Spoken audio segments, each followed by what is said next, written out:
This needs to be said. I do not care if you are the love of my life. You will not touch a black woman's hair without her permission. Whether it's in curls, braids, cornrows, dreads, any way she has it styled, weave, wig, it doesn't matter. You will not touch her hair without permission.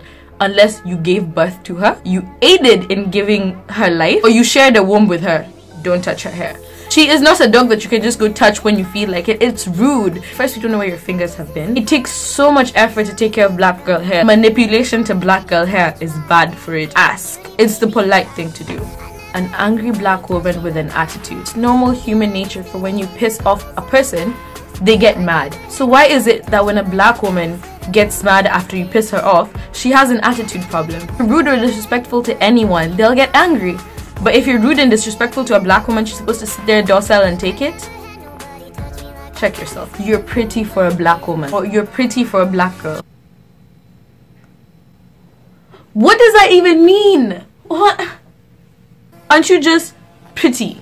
Period. That means that despite the fact that you're a black woman, you're pretty. You're saying that black women on their own cannot be pretty. So the fact that you're pretty is surprising. And so I have to point out that you are pretty for a black girl. Like, that should be a disabling factor to your beauty. 2018 and people are still making these comments and they think it's a compliment. Stop.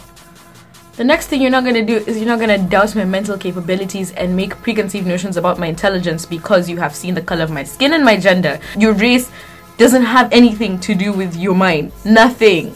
Appropriate my body, my hair as a black woman.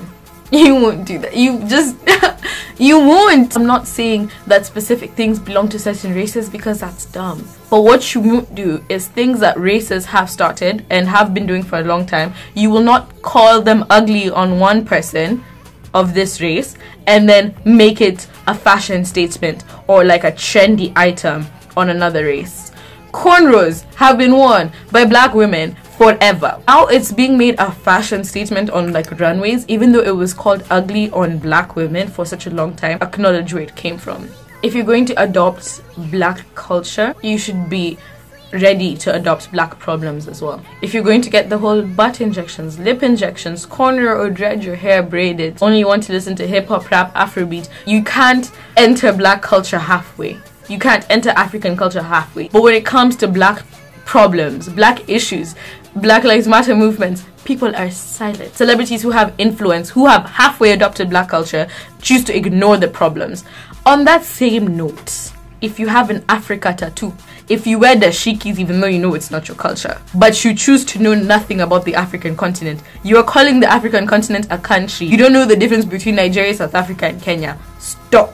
Nothing belongs to a race. I'm going to say that again. However, if you're going to adopt part of a culture, be ready to adopt the problems that come with it. I will see you next time, guys. Bye-bye. Don't forget to subscribe.